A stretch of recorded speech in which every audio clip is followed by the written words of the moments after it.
Ein Alpencross oder auch Transalp genannt, bezeichnet die Überquerung der Alpen mit dem Fahrrad. Vom nördlichen Alpenrand, zum Beispiel aus Deutschland, der Schweiz oder Österreich, bis an die Südseite und dabei häufig nach Italien. Dabei werden einige Gebirgspässe überwunden, oft über mehrere Tage und je nach Routenwahl entweder auf Straßen, Radwegen, Schotterpisten, Trails oder sogar tragend. Und dabei ist ein Alpencross in meinen Augen weniger ein festgelegter Weg als vielmehr ein Abenteuer. Das heißt, jede Route, die wir gleich vorstellen, ist einzigartig. Jede Überquerung von euch ist eine persönliche Herausforderung, egal ob körperlich, mental, landschaftlich oder wegen des Wetters.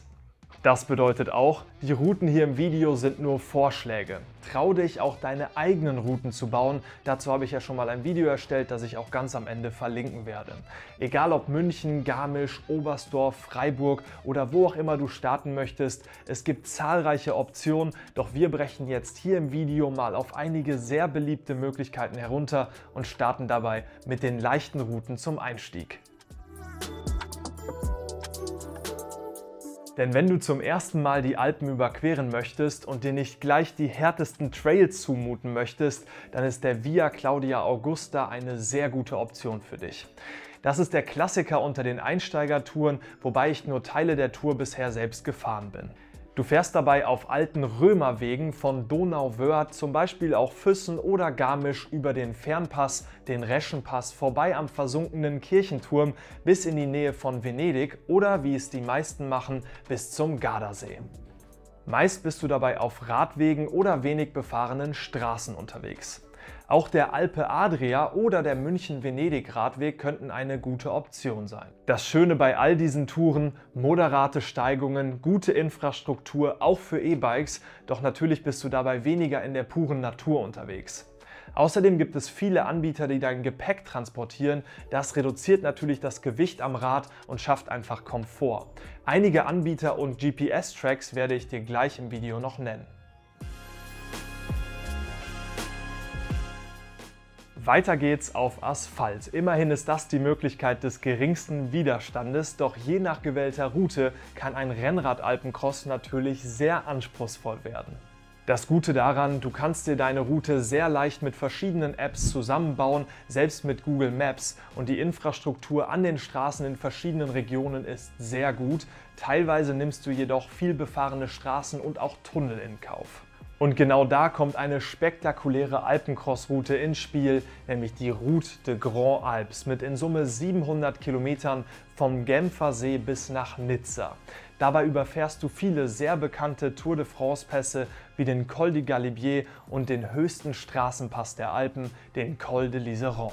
Übrigens kann ich dir für spannende Inspirationen zu Routen, Zahlen und Fakten oder einfach als Geschenk für Radbegeisterte das Fahrradbuch von Marmota Maps aus Hamburg sehr ans Herz legen. Das Team macht herausragende Recherche und auch Designarbeit. Auch die Alpenkarten hier im Hintergrund meiner Videos sind von Marmota Maps. Ich habe euch das Buch und die Karte direkt mit dem ersten Link unten in die Beschreibung gelegt.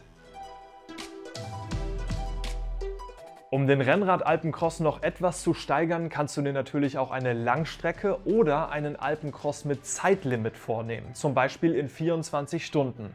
Ich fand persönlich das Ziel, einen Alpencross von München zum Mittelmeer in 24 Stunden zu schaffen, extrem spannend.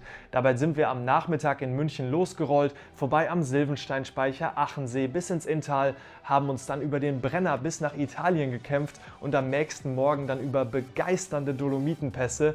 Nach knapp einem Tag Fahrzeit und 450 Kilometern sind wir dann in der Lagunenstadt Venedig angekommen. Ein Erlebnis, von dem ich manchmal noch träume. Dabei zählt natürlich sehr gutes Equipment, gutes Licht, eine solide Essensplanung und sportliche Vorbereitung. Mein Video rund um den Alpencross in 24 Stunden, in dem ich auch mein Equipment erkläre, habe ich dir nochmal hier oben verlinkt. Und zugegeben, das ist ein richtiges Brett und sicherlich auch nochmal härter als die verschiedenen Ideen, die gleich hier im Video kommen, aber es hat gut zum Rennrad-Alpencross gepasst. Verlassen wir jetzt den Asphalt und gehen über zu Gravel. Doch es ist gar nicht so leicht, eine wirklich gute Gravel-Route über die Alpen zu planen, denn wenn es steil wird und abseits der Straßen Wurzeln und dicke Steine liegen, dann kommt das Gravelbike schnell an seine Grenzen. Nicht umsonst gibt es neben dem Gravelbike auch Mountainbikes mit Federung, die allein mit dem Namen schon mehr für die Alpen gemacht sind. Doch eine Route, über die ich gestolpert bin und sehr spannend finde, wurde von Sarah Hallbauer auf bikepackers.de veröffentlicht. Von Bad Tölz entlang des Isarradwegs über Leutasch, das Timmelsjoch, den Gampenpass und den Selva-Piana-Anstieg bis in die Brenter Dolomiten, vorbei auch an Molveno, was für mich auch immer ein Sehnsuchtsort ist, bis hin an den Gardasee. Ich verlinke euch diese Gravel-Route sowie viele andere Anbieter für Alpencross-Angebote in einem zusammenfassenden Blogartikel. Ihr findet den Artikel mit dem zweiten Link in der Beschreibung.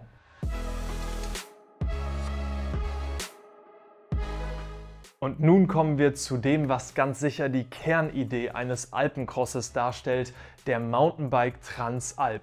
Wortwörtlich über Stock und Stein, weit weg von Dörfern, mitten durch die Naturkulisse, und ganz ehrlich, von all den vorherigen Möglichkeiten sehe ich das als die reizvollste an.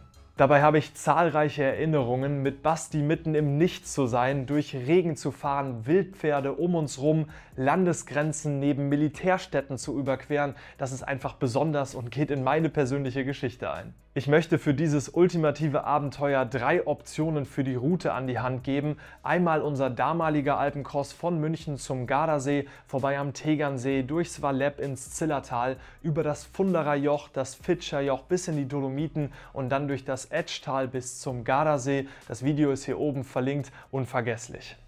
Alternativ die sehr beliebte Albrecht-Route, die ich vergangenes Jahr mit Basti gefahren bin, von Garmisch bis zum Gardasee, und das in 7 Tagen, vorbei an der Heilbronner Hütte, der Heidelberger Hütte bis in die Schweiz nach Scuol.